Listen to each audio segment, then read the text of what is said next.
এখন আমরা যেটা করতে চাই, আমরা একটু আগে শিখলাম অনেক সুন্দর সুন্দর প্রপার্টি কাজ শিখলাম। এবার আমরা আরেকটা h1 ট্যাগ নিলাম। এবার সাপোজ আমরা একটা নাম নিব, সাপোজ হইতে পারে কদম ভাই, হইতে পারে না?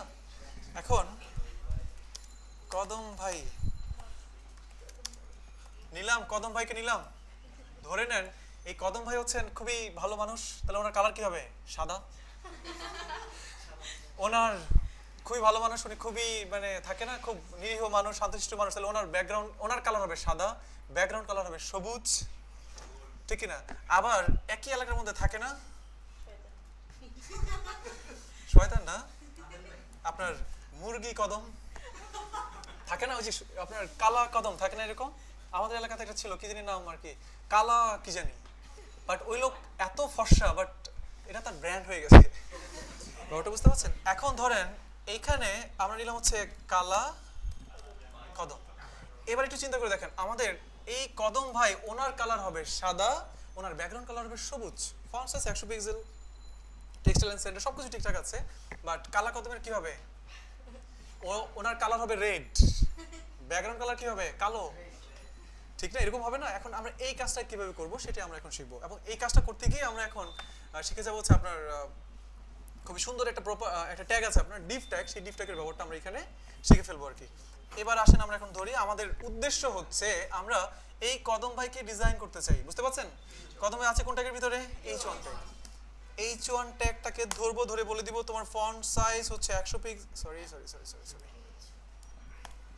তোমার ফন্ট সাইজ হচ্ছে কত পিক্সেল? 100 পিক্সেল।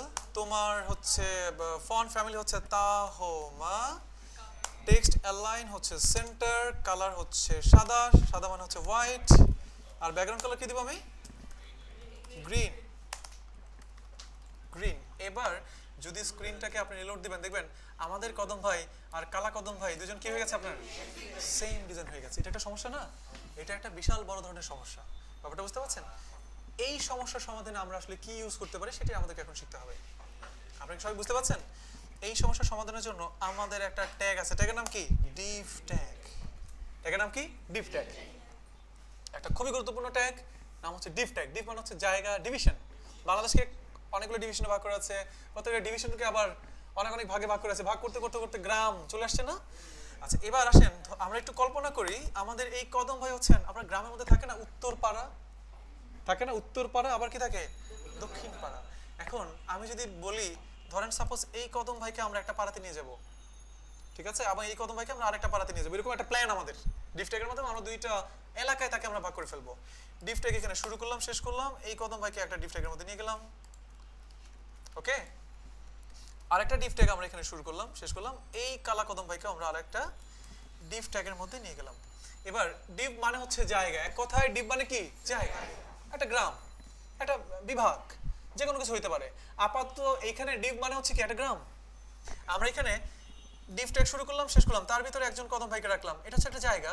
আর এখানে আমরা আরেকটা মানে আরো একটা ডিভ ট্যাগ নিলাম, সেই ডিভ ট্যাগের মধ্যে আমরা কি করেছি? আমরা আরো একজন কদম ভাইকে আমরা এখানে রাখলাম। এখন এই দুইটা জায়গা এটা ডিফারেন্ট, এটা হচ্ছে উত্তর পাড়ার কদম ভাই, এটা হচ্ছে কি দক্ষিণ পাড়ার কদম ভাই। এখন আপনি জায়গার নামটা দিবেন কিভাবে? এখানে ক্লাস লিখেন, আমি একটু পরে বুঝাবো ক্লাস মানে কি, আইডি মানে কি বুঝাবো আমি। ক্লাস দিয়ে এই জায়গার নামটা আপনাকে দিয়ে দিতে হবে। নাম দিলাম হচ্ছে উত্তরপাড়া। এই ডিভের মানে এই জায়গার আমাকে একটা নাম দিতে হবে, গ্রামের নাম দিতে হয় না, ঠিক সেরকম ক্লাস ইউজ করলাম। ক্লাসের মানে কি একটু পরেই বুঝতে পারবেন, টেনশনের কোনো কারণ নাই। আপাতত বুঝেন যে ডিভ ট্যাগের একটা নাম দিচ্ছি আমি, জায়গার একটা নাম দিচ্ছি আমি। এই জায়গার নাম কি? দক্ষিণ পাড়া, ওকে।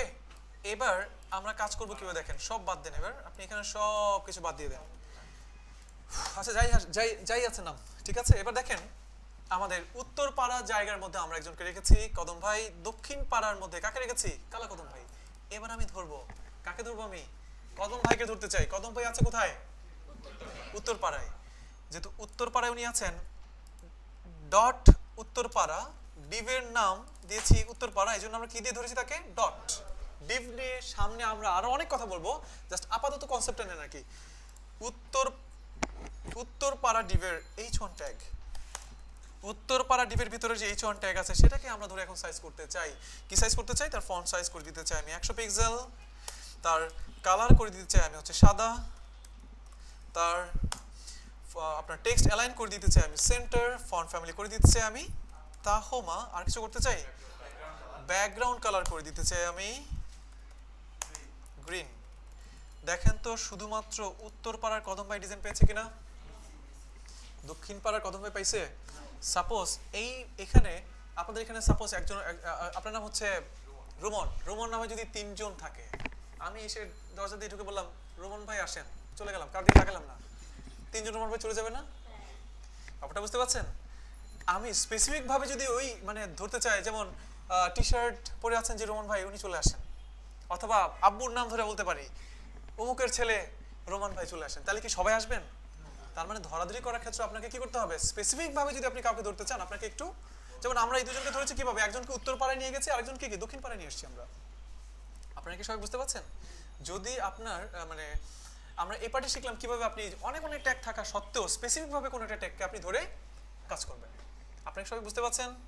এবার দক্ষিণ পাড়াকে যদি আমি সাজাতে চাই তাহলে মানে এই কালা কদমকে যদি আমি সাজাতে চাই কি করব আমি, সে থাকে কোথায়, দক্ষিণ পাড়ায়, ডট দক্ষিণ পাড়ার ভিতরের H1 কি বলবো আমরা, তোমার ফন্ট সাইজও 100 পিক্সেল, তোমার টেক্সট অ্যালাইনও হচ্ছে সেন্টার, তোমার ফন্ট ফ্যামিলি হচ্ছে তাহমা, বাট তোমার কালার হচ্ছে রেড, সে একটা মানে আপনার মানে রেড, হ্যাঁ রাইট, ব্যাকগ্রাউন্ড কালার অন্ধকার কালো ব্ল্যাক। দেখেন তো এবার দুইটা H1 কে আমরা কি দুই ভাবে সাজাতে পারলাম? তাহলে ডিফ ট্যাগ আসলে কি ট্যাগ আমরা কি বুঝতে পেরেছি?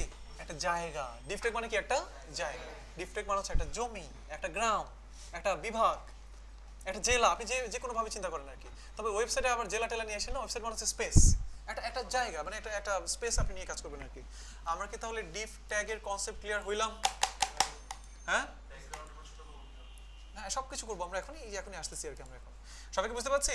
তাহলে আমরা কি এখন অনেকগুলো H1 ট্যাগ বা H2 ট্যাগ যদি থাকে বা P ট্যাগ যদি থাকে, তাকে আমরা হয় H1 এনটিএস চাইল্ড দিয়ে সাইজ করব, অথবা তাকে আমরা কোন একটা ডিফ ট্যাগের ভিতরে নিয়ে যাব, সেই ডিফ ট্যাগের ভিতরে নিয়ে গিয়ে আমরা তাকে সাইজ করতে পারবো।